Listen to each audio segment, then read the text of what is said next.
Imagine this: for years, whenever the global economy started shaking, people usually ran to two places: gold and, more recently, Bitcoin. Both are often called wealth protection assets. When currencies weaken, when inflation rises, when crises hit, these two assets often become places where investors hide their money.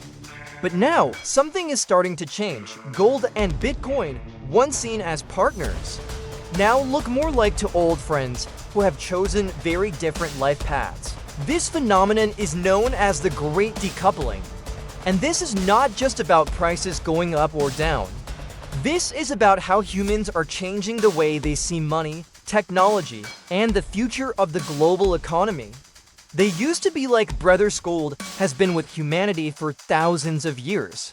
From ancient kingdoms to modern banking systems, gold has always had the same reputation: something valuable and trustworthy. Gold is unique. It cannot be created easily. It cannot be printed like paper money, and it is extremely durable. That is why, throughout history, humans agreed gold has value. Then Bitcoin arrived. Bitcoin was born in 2009. At that time, the world had just been hit by the global financial crisis. Banks collapsed, economies struggled. Many people began losing trust in financial institutions. Out of that chaos, a new idea appeared. A new form of money: digital money. No banks, no governments, no middlemen. Bitcoin has a limited supply. Only 21 million coins will ever exist. It cannot be printed randomly. It cannot be controlled by any country. Because of these similarities, many people started calling Bitcoin digital gold. For several years, both assets were often treated the same way. When global tensions increased, both tended to rise. When inflation increased, both became popular among investors, but that relationship started to crack. The turning point many people didn't notice that COVID-19 pandemic became a major moment. When the global economy almost stopped, governments around the world started printing massive amounts of money to save their economies. The logic was simple: if more money is printed, its value could decrease. And if money loses value, assets like gold and Bitcoin should rise. At first, that seemed true, but then strange patterns started appearing. Sometimes Bitcoin skyrocketed, while gold stayed relatively calm. Other times, Bitcoin crashed dramatically, while gold remained stable as if nothing happened. That was when many analysts realized the market was no longer treating gold and Bitcoin as the same type of asset. The real difference lies in who is buying. If you look deeper, the biggest difference comes from who owns these assets.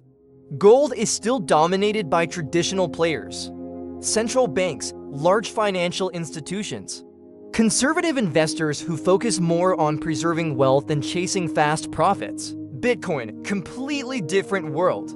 Bitcoin attracts the digital generation, people who grew up with the internet, people who believe technology can replace traditional systems. For many of them, Bitcoin is not just an investment. Sometimes it is seen as a symbol of financial freedom. Different mindsets create different market behaviors. Gold investors tend to be patient. Bitcoin investors tend to be aggressive. And markets often follow the emotions of their buyers. Stability versus excitement. If gold were a massive oil tanker, Bitcoin would be a racing speedboat. Gold moves slowly, but steadily. It rarely creates panic.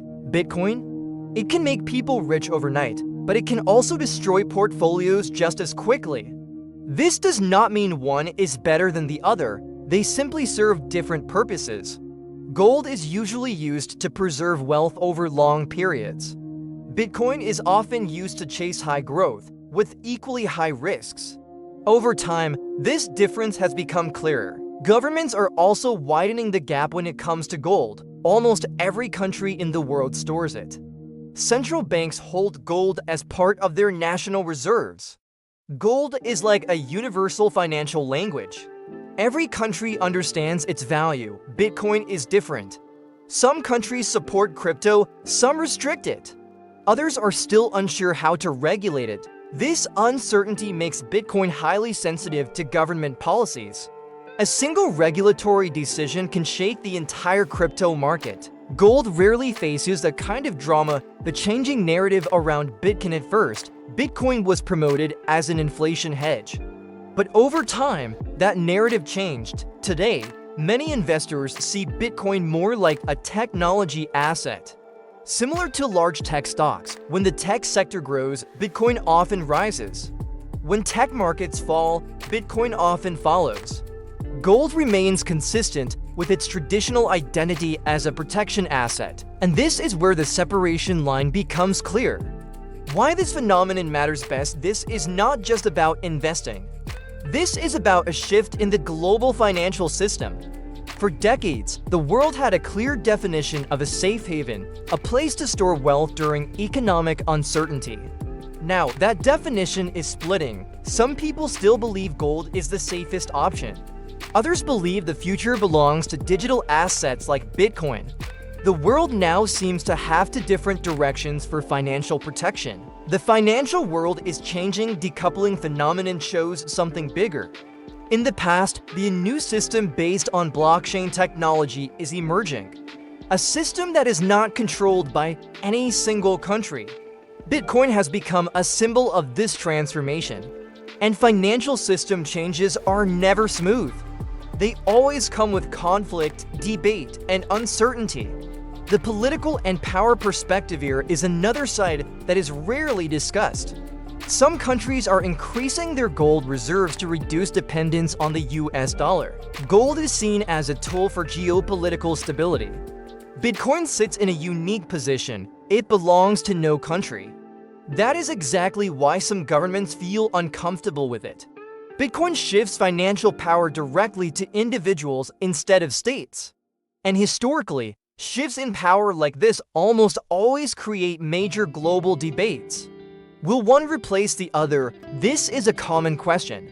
But it may not be the right one. History shows that financial systems are rarely fully replaced. New systems usually appear and coexist with old ones. Gold has the advantage of history and global trust. Bitcoin has the advantage of technology and digital flexibility. Most likely, both will continue to exist, but with different roles.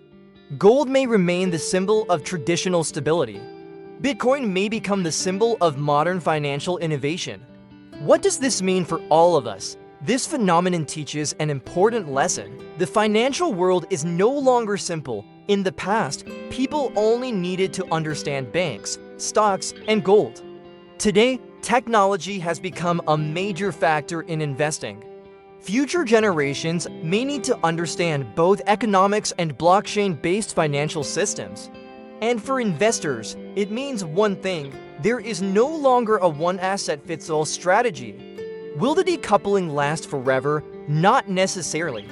During extreme global crises, gold and Bitcoin may still move in the same direction, since both are seen as wealth protection assets. However, long-term trends suggest that the world is starting to see Bitcoin as a completely new asset class. Not just digital gold, but something born from the internet era and global technology. Conclusion: this is not just a competition. Great Decoupling is not a story about which asset is stronger. It is a story about a world that is changing. Gold represents thousands of years of human trust in something physical and stable. Bitcoin represents humanity's massive experiment in building a borderless financial system. Both were created from the same fear, the fear of losing wealth during uncertain times. But they offer very different solutions, and perhaps the future of global finance is not about choosing one over the other. It is about understanding how both will shape a new financial world together.